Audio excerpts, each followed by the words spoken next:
नमस्कार मित्रों, Hindi dose on demand channel में आपका स्वागत है। मित्रों, पिछले वीडियो से हम विसर्ग संधि पढ़ रहे हैं। आज हम विसर्ग संधि का वह सबसे महत्वपूर्ण भाग पढ़ेंगे जिसके व्यावहारिक प्रयोग में अधिकांश लोग गलती करते हैं। उसके लिखने में भी, उसके बोलने में भी, उसको प्रयोग करने में भी अक्सर अधिकांश लोग गलती करते हैं। और क्या गलती करते हैं, कैसे गलती करते हैं, क्या है वो हम इसमें पढ़ने जा रहे हैं। तो चलिए, शुरू करने से पहले मेरा आपसे निवेदन है कि आप हमारे इस वीडियो को अधिक से अधिक सब्सक्राइब कीजिए, लाइक कीजिए, शेयर कीजिए और बेल आइकन का बटन दबाकर इसके नोटिफिकेशन को ऑन कीजिए, जिससे हमारी वीडियो आप तक तुरंत पहुंचे। और हमारा एक और निवेदन है कि हमें अपने विचारों से समय समय पर अवगत जरूर कराइएगा कमेंट करके कि आपको हमारी यह वीडियो कैसी लग रही है और आप इसमें और क्या चीज चाहते हैं, क्या सुधार की अपेक्षा है। इसके अलावा आपको पढ़ते समय या पढ़ाते समय हिंदी और संस्कृत विषयों को लेकर अगर कहीं कोई दिक्कत आ रही है, कहीं कोई प्रश्न आपको अटक रहा है, कहीं कोई समस्या आ रही है, हमें हमारे कमेंट बॉक्स में जाकर हमसे प्रश्न पूछिएगा और उसका समाधान प्राप्त कीजिएगा। तो चलिए मित्रों, अब हम आगे चलते हैं। देखिए, विसर्ग संधि का एक सूत्र है रोरी। रोरी का मतलब ये है कि अगर रा के बाद रा आ रहा हो, अगर रा के बाद रा आ रहा हो और तो क्या होता है, रा के बाद अगर रा आ रहा हो तो पूर्व रा को जो है वो लोप हो जाता है। आप देखिए कैसे इसके साथ कैसे कैसे कौन कौन से सूत्र काम करते हैं, कैसे करते हैं वो हमें इसमें एक सूत्र, जो सबसे पहला सूत्र हमने विसर्ग संधि में पढ़ाया था, विसर्जनस्य स है, जिससे विसर्ग को सा होता है। षष्ठ्योरु, जिससे जो विसर्ग को सा हुआ था उस सा को जो है वो रा होता है। और उसके बाद फिर ये रोरी सूत्र काम करता है। कैसे काम करता है हम इसको उदाहरण से समझ लेते हैं। देखिए, हमारा एक शब्द है पुनारमते।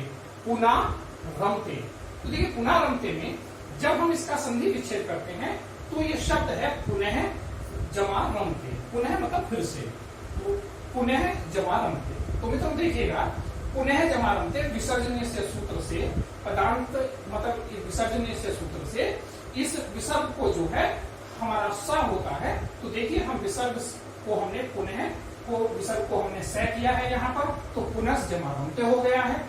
अब जब हमने ये पुनः हो गया है, पदांत में आ गया है सा, तो सस जुसो रू से पदांत के सा को जो है वो हम रा रू को रू कर लेते हैं, रू को फिर रा हो जाता है। तो देखिए, सस जुसो रू से इस जो विसर्ग को सा हुआ था, इस सा को सस जुसो रू से हमने रा कर किया है यहाँ पर। तो देखिए, ये पुनर्जमा रमते।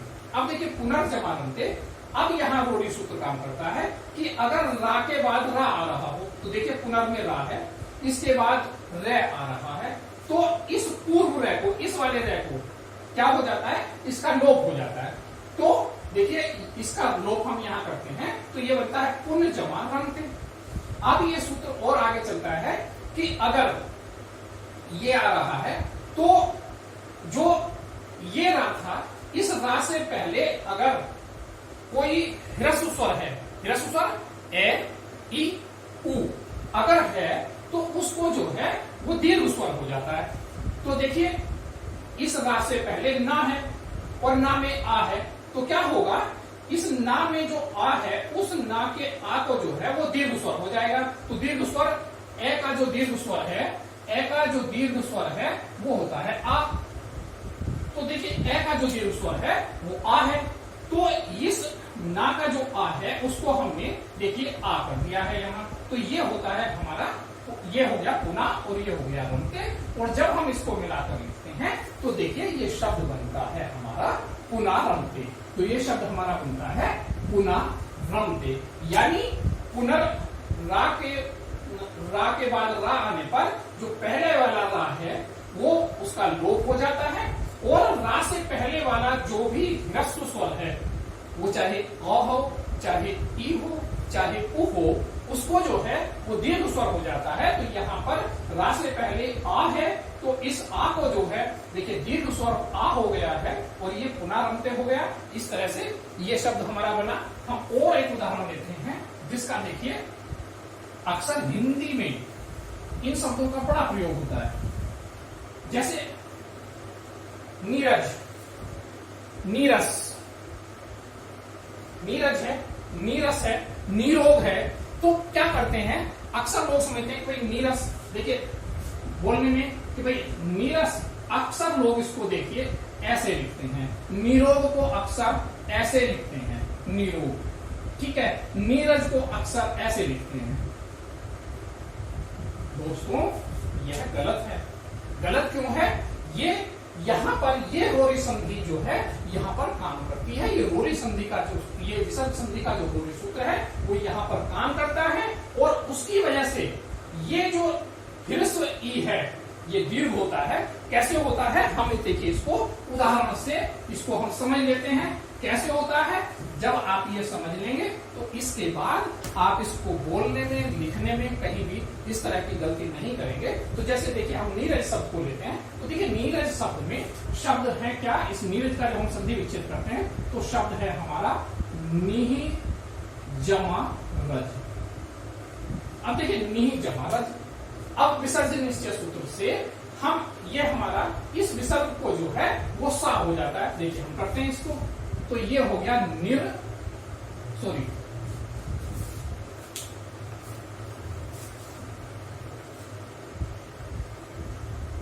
देखिए ये हुआ हमारा निस जमा रज।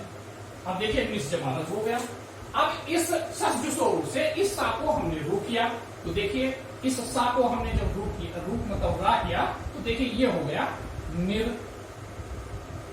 निर्जमा रज। अब देखिए निर्जमा रज, ये हमारा निर्जमा रज हो गया। अब यहां हमारा रोरी सूत्र काम करता है कि अगर रा के बाद रा हो, रा के बाद रा आ रहा है, अगर रा के बाद रा आ रहा हो तो ये पूर्व रा जो है इसका लोप हो जाता है, इस पूर्व रा का लोप हो जाता है। तो इस पूर्व रा का लोप होकर ये बनेगा देखिए नी और रज। देखिए ये हमने इस पूर्व रा का लोप कर दिया। अब लोप होने के बाद क्या है कि इस पूर्व रा का लोप होने पर अगर इस रा से पहले ह्रस्व स्वर है तो इस देखिए इससे पहले ह्रस्व स्वर हमारा ई आ रहा है नीरज में। देखिए ना, देखिए ये ना जमा ई ऐसे नी बन रहा है, देखिए ये, तो इस नी में ई ये हमारा जुड़ा हुआ है। तो ये वाला जो पूर्व, इस रा से पूर्व का जो ई है उसको ये इस वाले जो नी का जो ह्रस्व ई है इसको जो है वो दीर्घ हो जाएगा क्योंकि इसके सामने रा आ रहा है। तो इसके देखिए ये हमने इसको दीर्घ किया तो ये हो गया नी और रज। जब हम इसको मिलाकर लिखते हैं तो ये शब्द हमारा बनता है नीरज। समझ गए होंगे। इसलिए दोस्तों निश्चित रूप से जो लोग इस तरह से लिखते हैं नीरज, नीरज जो लोग इस तरह से लिखते हैं, देखिए बेसिकली बात ठीक है कि इसमें यहाँ नी जो है वो ह्रस्व ही है, मगर दोस्तों यहाँ चूंकि विसर्ग संधि काम कर रही है, विसर्ग को, इस विसर्ग को सा फिर रा फिर उसको होता है, तो देखिए इसलिए ये वाला जो ह्रस्व ई है ये दीर्घ ई जो है वो होता है। कैसे होता है कि विसर्ग को पहले हमारा सा होता है विसर्जनीय सूत्र से, फिर सूत्र से सा को जो है वो रा होता है, ये होता है निर्जमा रज हो गया, निर्जमा रज हो गया। तो रोरी सूत्र से रा के बाद अगर रा आ रहा है तो पूर्व रा को जो है वो लोप हो जाता है, वो हमने यहाँ किया।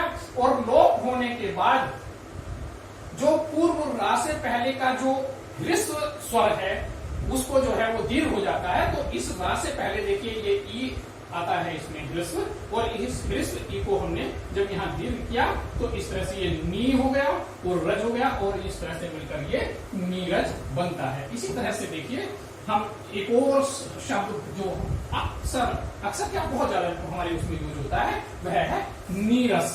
तो देखिए नीरस में भी वही है बिल्कुल।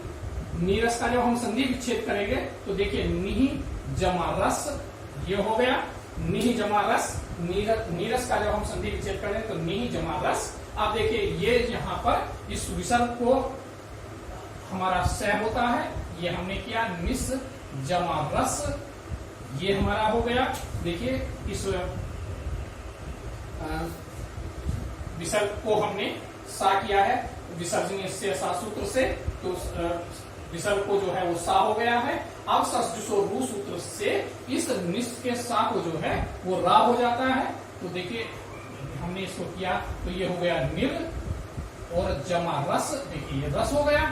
अब गोरी सूत्र से हमने बताया कि अगर रा के बाद, ये हल रा के बाद अगर रा आ रहा हो तो ये पूर्व रा जो है इसका लोप हो जाता है। इसका लोप हमने किया, ये किया, देखिए नी और जमा रस। अब लोप होने के बाद जब इस रा के बाद रा आने पर पूर्व रा का जब लोप हो जाता है तो रा से पहले का जो ह्रस्व स्वर है, जो नी है, नी में जो ई है, उसको जो है वो दीर्घ हो जाता है। अब देखिए इस नी के ई को जो है हम यहाँ दीर्घ करते हैं तो ये बनता है, देखिए हमने दीर्घ इसको किया और ये बना रस, और जब हम इसको मिलाकर लिखते हैं तो ये बनता है नीरस। तो ये बनता है देखिए नीरस।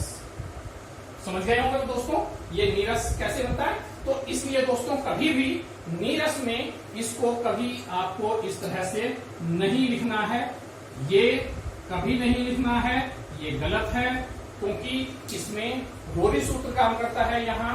और जब रा विसर्ग के रा के बाद अगर रा आता है तो रा का लोप हो जाता है, विसर्ग रा का हल रा का लोप हो जाता है, और उससे पहले का जो ह्रस्व स्वर है उसको दीर्घ हो जाता है। देखिए जैसे यहाँ पर ये निर का रा का जो है वो लोप हुआ, और लोप होने के बाद नी का जो ई बचा है, इस ई को ह्रस्व ई को देखिए यहाँ दीर्घ होकर ये नीरस बनता है। इसी तरह से हम देखिए दोस्तों, जैसे हमने पहला उदाहरण लिया था पुनरावृत्ति वाला, ऐसा ही हम एक और उदाहरण लेते हैं संस्कृत का कि हरि रम्यते।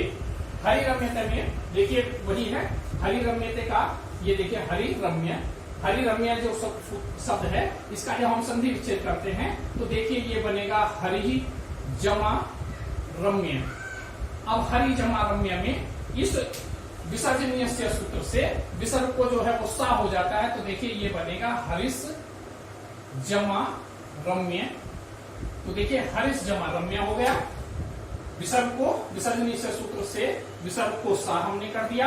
अब सा होने के बाद ससजुसो रू सूत्र से इस सा को जो है वो रा होना है, यानी रू होना है, रू का उल्टा लोप हो जाएगा तो रा बचेगा। तो इस रू सूत्र से सा को हम रा करते हैं, तो देखिए हमने सा को रा किया यहाँ पर, ये हो गया रा और रम्य। अब हमारा हरित जमा रम्य ये होने पर अब हमारा वोरी सूत्र काम करता है, यानी रा के बाद रा आ रहा है तो रा के बाद रा आने पर पूर्व रा को लोप हो जाता है। पूर्व रा को लोप हमने किया, देखिए तो पूर्व रा को हमने लोप किया तो ये जो हो गया हरि जमा रम्य, पूर्व रा का हमने लोप कर दिया। अब क्या है कि पूर्व रा का लोप तो हो जाता है, मगर अगर इस रा से पहले कोई ह्रस्व स्वर है जो कि हरि के री में जो है वो ह्रस्व ई है, तो इस ह्रस्व ई को जो है वो दीर्घ ई हो जाएगा। देखिए हम करते हैं इसको यहाँ पर, ये हमारा हुआ हरि और रम्य। इस हरि के ई को जो है आगे रा होने के कारण ये जो है दीर्घ ई हो गया, और ये हो गया हरि जमा रम्य। और जब हम इसको मिलाकर लिखते हैं तो देखिए ये हमारा शब्द बन जाता है हरि रम्य। इसी तरह से दोस्तों एक शब्द जिसका बहुत बहुत प्रयोग होता है और अक्सर उसको लिखने में गलती करते हैं, देखिए वो क्या है, एक अंतर, देखिए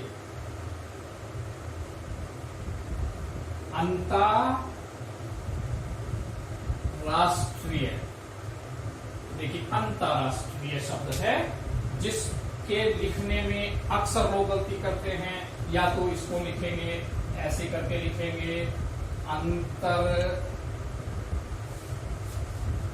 क्या लिखते हैं इसको, अक्सर लोग इसको ऐसे लिखते हैं अंतरराष्ट्रीय,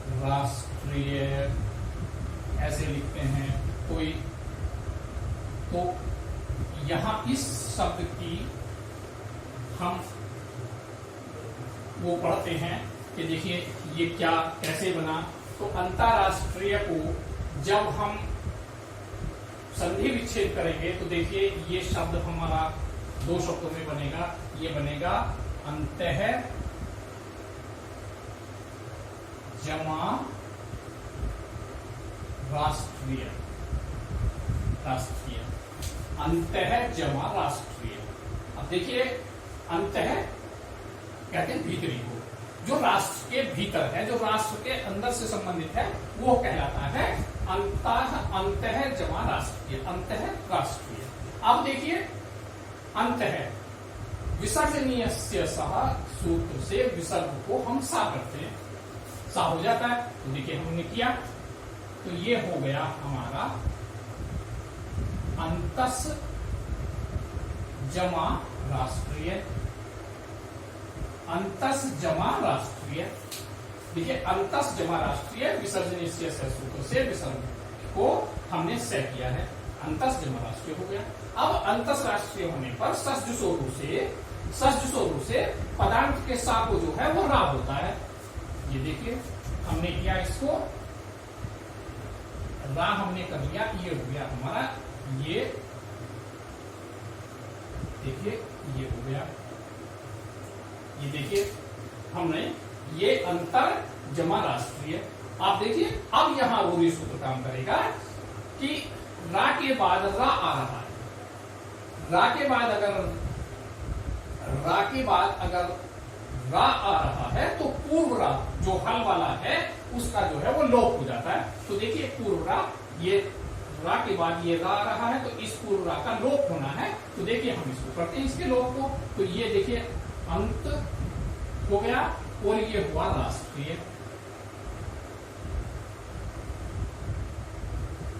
देखिए राष्ट्रीय हमने बताया था कि जब ये लोप हो जाए तो लोप के साथ साथ यहाँ एक काम और होता है कि अगर हल वाला जो रा है उससे पहले अगर ह्रस्व स्वर है, ह्रस्व स्वर देखिए यहाँ अंत में जो ता है, ता में आ रहा है, तो ये ह्रस्व स्वर है। तो इस ह्रस्व स्वर को जो है इसके इस रा के लोप होने पर इस वाले स्वर को, यानी रा से पहले वाले स्वर को, ह्रस्व स्वर को, वो दीर्घ हो जाता है। तो इसको देखिए हमने दीर्घ कर दिया। ये देखिए ये हमने किया दीर्घ, ये जो ता का ए था हमने इसको दीर्घ किया और ये हुआ राष्ट्रीय। और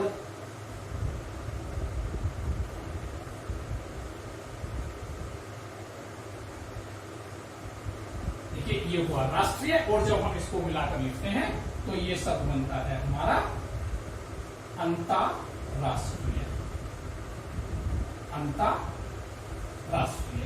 तो देखिए दोस्तों ये हमारा शब्द बनता है अंतरराष्ट्रीय। तो दोस्तों ये इस शब्द के प्रयोग में, इस शब्द का प्रयोग अक्सर प्राय है लोग पहली बात तो करते नहीं है कि क्या करते हैं लोग इस वाली स्थिति में लाके उसको छोड़ देते हैं। लोग क्या लिखते हैं, या तो इसको ऐसे लिखते हैं ये यहाँ पर, या तो लोग इसको यहाँ ऐसे, इसको यहाँ मिलाकर लिख देते हैं ऐसे, अंतरराष्ट्रीय ऐसे लिखते हैं, या इस विसर्ग को जो है वो रा कर लेते हैं। अब इस विसर्ग को रा, तो देखिए ये हो तो गया रा यहाँ पर, तो क्या करते हैं या तो ऐसे कर लेते हैं लोग, या फिर इस विसर्ग के रा को, ये देखिए अंतस, ये हमने क्या अंतः जमा राष्ट्रीय था ना हमारा, तो क्या कर लेते हैं, या फिर इसको इस वाले इसको यहाँ इसी को ऐसे मिला के लिख देते हैं, और क्या करते हैं यहाँ पर इसको ये ऐसे करके ये यहाँ इसको लिख देते हैं ऐसे, इस वाले जो रा था इसको जो है वो यहाँ चढ़ा देते हैं और इसको कर देते हैं। तो दोस्तों ये जो स्थिति है ये संधि का गलत प्रयोग है, ये ऐसे नहीं होना चाहिए, क्योंकि इस सा को जब रा होता है, ये वाला जिसको हमने ऊपर चढ़ा दिया है, तो इस रा का तो आगे रा होने पर इसका लोप हो जाता है, तो ये वाला रूप नहीं बनना चाहिए। तो दोस्तों ये एक मतलब संधि का जो है वो हम यहाँ पर गलत करते हैं, ये फिर या तो ऐसे लिखा जाना चाहिए अंतरराष्ट्रीय। तो दोस्तों अब आपको ये अंतरराष्ट्रीय बात समझ में आ गई होगी। इस तरह से ये जो अक्सर निरोग, नीरज, नीरस जो अक्सर गलत लिखते हैं उसका निश्चित रूप से आप ऐसी त्रुटि कम से कम आप लोग नहीं करेंगे। इस तरह से ये हमारा संधि का, विसर्ग संधि के इस रूप के साथ, इस भेद के साथ ये विसर्ग संधि का हम समापन करते हैं। इससे आगे जैसे जैसे आवश्यकता होगी हम संधि को अलग अलग प्रकरणों में फिर से जैसे जहां आवश्यकता होगी हम उसको पढ़ाएंगे, बताएंगे। इस तरह इस हमारे संधि के जो तीनों संधि के स्वर संधि, व्यंजन संधि और विसर्ग संधि के जो मुख्य भेद हैं जिनका अधिक प्रयोग होता है वो हमारा पूर्ण हो गया है। तो दोस्तों ये हमारा संधि का प्रकरण ओवरऑल आपको कैसा लगा, सारी वीडियोस कुल मिलाकर आपको कैसी लगी, ये वाला वीडियो हमारा कैसा लगा हमें कमेंट बॉक्स में लिखिएगा।